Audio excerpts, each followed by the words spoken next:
Society में एक बड़े अफसर रहने के लिए आए जो हाल ही में सेवानिवृत्त हुए थे।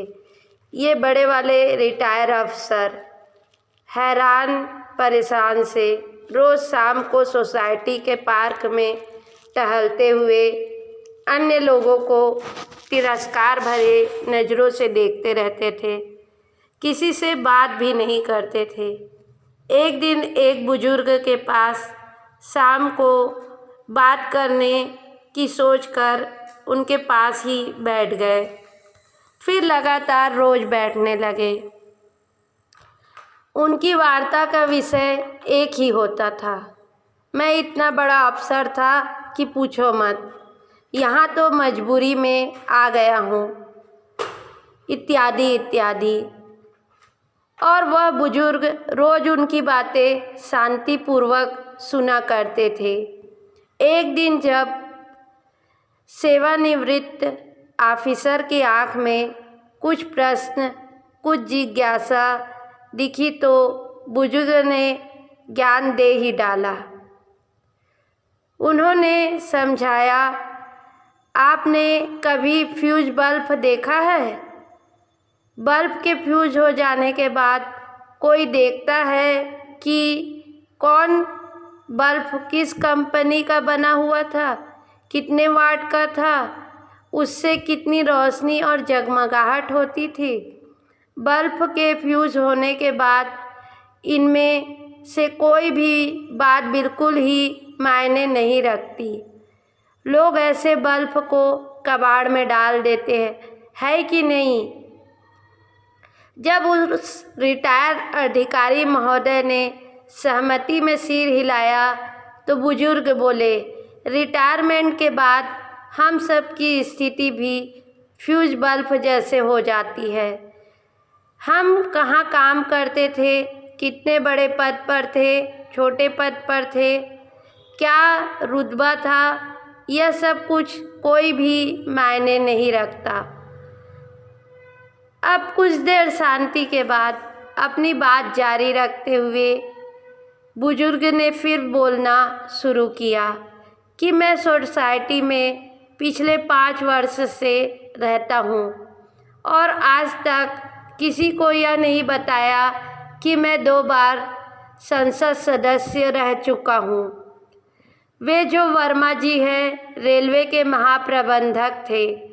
वे सी साहब सेना में ब्रिगेडियर थे। वो मेहरा जी इसरो में चीफ थे।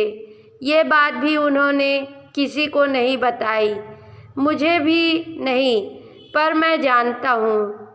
सारे फ्यूज बल्ब करीब करीब एक जैसे हो जाते हैं, चाहे वो 0 वाट का हो, 40 वाट का हो, 60 वाट का हो, 100 वाट का हो, हैलोजन हो या फ्लड लाइट, कोई रोशनी नहीं, कोई उपयोगिता नहीं।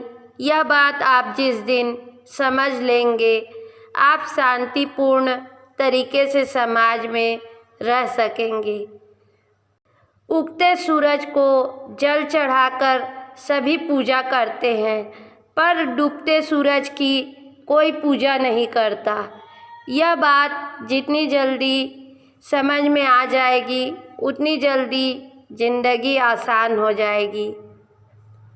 कुछ लोग अपने पद को लेकर इतने वहम में होते हैं कि रिटायरमेंट के बाद भी उनसे अपने अच्छे दिन भुलाए नहीं जाते।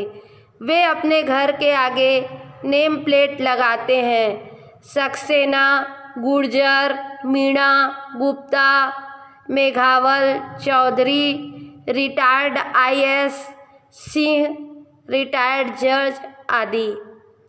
ये रिटायर्ड IAS, RAS, SDM, तहसीलदार, पटवारी, बाबू, प्रोफेसर, प्रिंसिपल, अध्यापक। अब कौन सा पद है भाई? माना कि आप बहुत बड़े ऑफिसर थे, बहुत काबिल भी थे, पूरे महकमे में आपकी तूती बोलती थी, पर अब क्या? अब तो आप फ्यूज बल्ब ही है ना। यह बात कोई मायने नहीं रखती कि आप किस विभाग में थे, कितने बड़े पद पर थे, कितने मेडल आपने जीते हैं।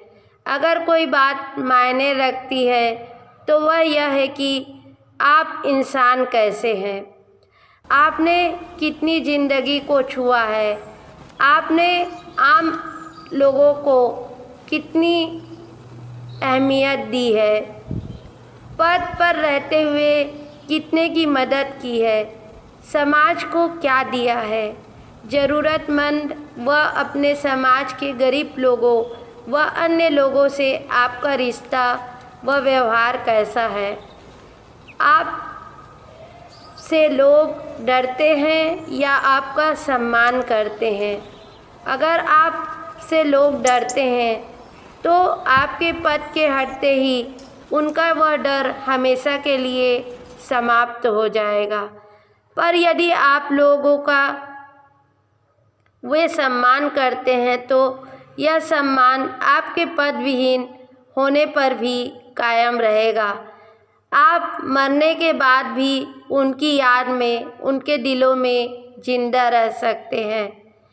इसलिए हमेशा याद रखिए, बड़ा अधिकारी, बड़ा कर्मचारी बनना बड़ी बात नहीं, बड़ा इंसान बनना बड़ी बात और बड़ी ज़रूरत है।